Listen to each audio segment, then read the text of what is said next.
together, I actually coned this one out as well. But if you look, I put notches on all sides so I can install my firewall that I made out of a 1/4 inch plywood. I've also, this is the top right here, I've also measured out this little area that I'm going to cut as a battery hatch on the top, because I'm going to mount the landing gear on the bottom.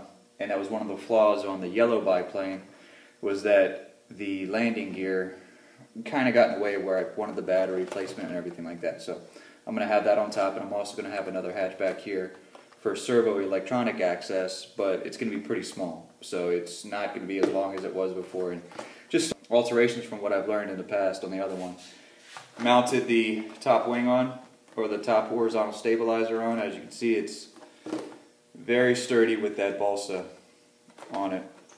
So, got everything glued on back there. In reference to the firewall, again, this is just some 1/4 inch balsa wood, or plywood rather, that I got from the hobby shop. And I basically measured this in here, and I'm just going to glue this onto the front. I cut all these holes for vent. I used a 1/4 to put the vents on the side right here. Cut out all those, coping saw in there. This is the center for the motor mount. And then this is the motor mount that I made myself out of a 98-cent piece of, looks like aluminum or whatever it may be, from Home Depot. Just got one of these, measure them up, cut them with a hacksaw, so I could probably make about 10 motor mounts out of this single piece right here. Basically what I did was I took another motor mount that I already had, and I measured all the holes of where everything would go so I could screw it into the back of the motor. I don't know if you can see that pretty good. So I can screw it into the back of the motor. That screws directly on there. And then of course that will all go together like that. Just got to hook up the ESC, the motor, put the battery in so I could weigh it out properly, so I could put the bottom wing in the right spot, put the battery in, mount the top wing.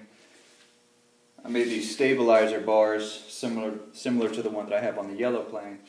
These are going to be the outer struts like this for the top to bottom wing. And I have a center to put on top, so that'll go sink in like that. If you could see, it's kind of angled down, and that's to go and to counteract for the way that the fuselage actually angles down to help it stay straight. So as you see, whenever I have it angled in and it sinks in that 1/4 inch, everything will be planted in there, but this wing will still be straight and level. Doing a couple more things. Got the motor mount set in place. I actually did have to do a slight degree difference on the right side, and that's because I have an 1100 kV. Actually comes from the Skytrainer from Nitro planes, but it pulls to the left pretty bad, so I had to adjust for that, kind of counteracted for that pull. I also put in a second hatch in the rear, so I could have a hatch in the front and a hatch in the rear. Hatch in the front is going to be for my ESC and battery placement. Hatch in the rear, as you can see, it's going to be for my servos. I don't know how well you can see that, but I made a little servo tray set in there.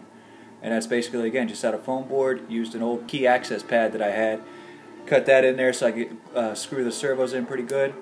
Once that sets in there, it's going to sit in there just like so. Alright, so when you're trying to, I'm actually now going to go ahead and try to balance the plane, or actually install the lower wing. Just a regular wing, nothing cut out yet, but I need to figure out where to place the wing on the fuselage. So, of course, you want your battery put inside there right now, and I'm using a 2650 11.1 Sky LiPo, 3-cell obviously, but set that in there in my desired placement right now with the motor and all the electronics installed in the rear. I put the servos inside. What you're going to want to do, there's a bunch of different ways you could do it. You could use a balance machine, you could use a pen, I don't know. Right now I'm just probably going to start off with placing it on the wing, and as you can see, it tips to the rear, slide it forward, still starting to balance. So right there, assuming that that is going to be the placement for my lower wing actually. So now what you're going to want to do once you get it kind of where you want it, you're going to want to mark the front placement of your wing. I tend to do it just on the top of my fuselage with these biplanes. Doesn't really matter. It's such a small mark, or it could be. But if you look at it and you just kind of eyeball it with the front line so that way you know exactly how far to put it, you make a little mark on the top. Simple note though is that if with a pen, even magic marker, you take a little bit of alcohol on a napkin, you can wipe it right off. It doesn't hurt anything, especially when you have the paint or the tape covering the foam board. As you can see, all I've done is place the paper underneath. I've lined the front of the paper up with the mark that I made on the top. And I'm going to trace along the edge like this. So once and then I'll do it on the other side.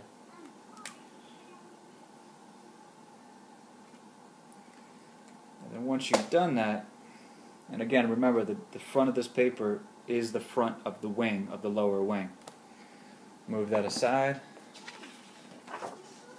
Now you've got a stencil to place on your wing, and you're going to mark the center. If you want to be real proper, you can measure that.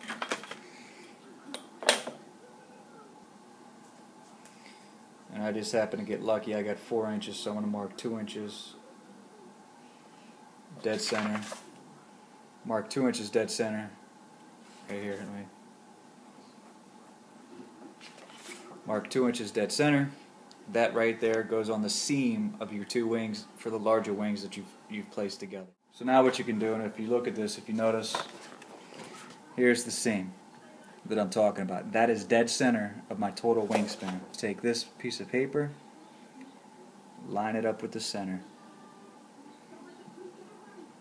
Just put it right down there, and if you want, you can tape it on, do whatever you want to do. But now you're just going to cut out on your lower wing this line all the way down to the first foam board. You're going to cut off some of the supports and everything like that, but that'll just be so you could sink the fuselage into the lower wing, hot glue it into place. So for right now, this is what it's going to look like once you have the center cut out. But you got this problem of the support going in between. Here evidently I used the 1/4 inch down. So I'm going to show you a little bit of a way around that, or as you can see here, you're going to mark your dowel a little bit, still with the wet ink, or is line up that fuselage, put it in there. Once you're certain that it's lined up, move it around, check your balancing again, push down pretty good. And now what you'll get, if you could see, is a line.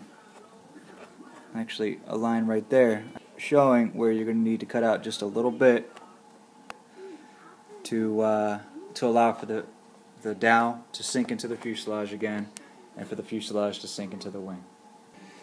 Alright, so again, before I glue this together, I just kind of want to show you what's going on. Again, on the bottom wing, cut out the bottom to about right there. Just make a little lip higher than, just slightly higher, maybe 1/4 inch higher than the bottom of the actual wing.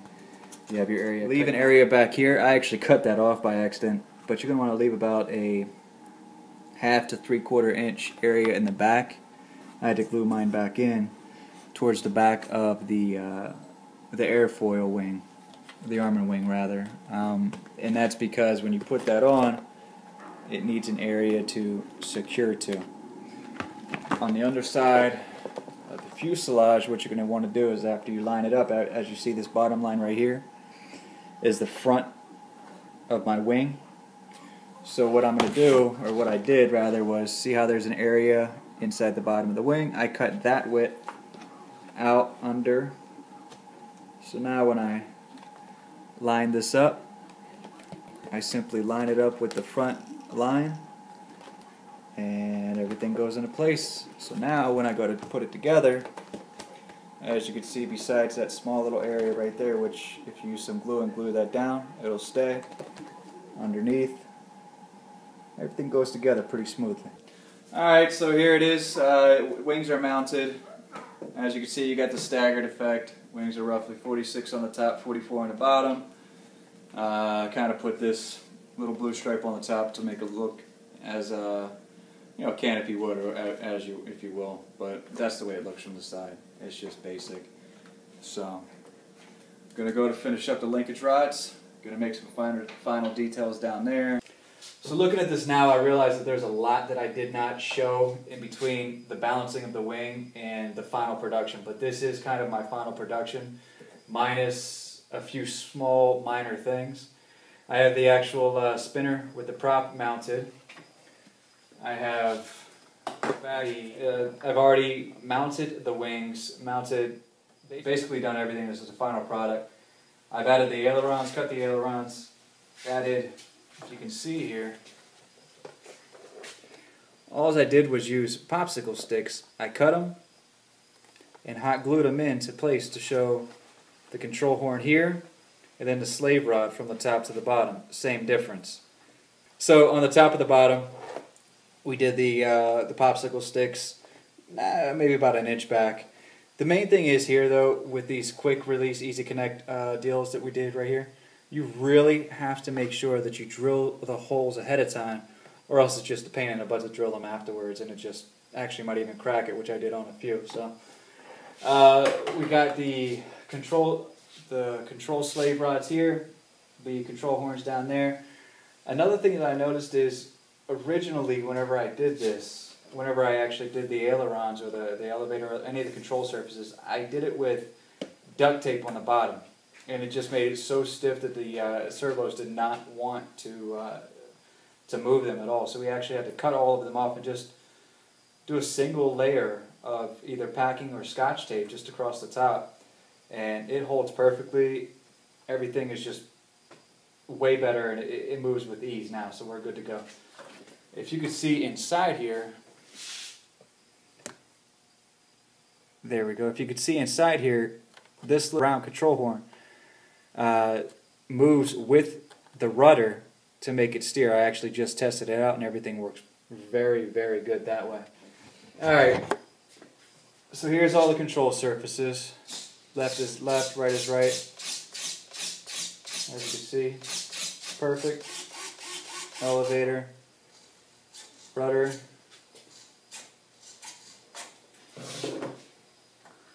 and tail wheel turn simultaneously.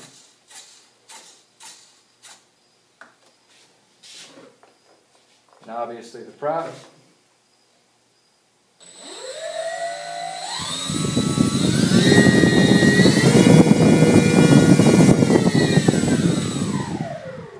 Got enough power.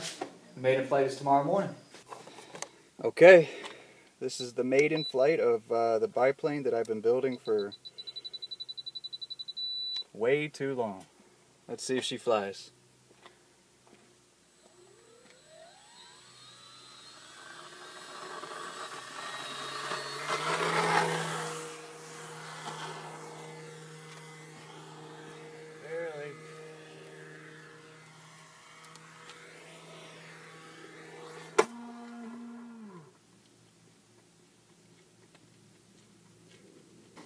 One of the things I immediately noticed was that I had the elevator trimmed too far down. I thought that it would want to climb automatically, but that wasn't the case. It actually would have flied level. This little motor of the 1100 kV is just not strong enough. It basically, I don't know if you could see it at all when it was flying, it just wasn't strong enough, and it kept wanting to pull to the left, turn to the left, so I didn't have time to correct the ailerons.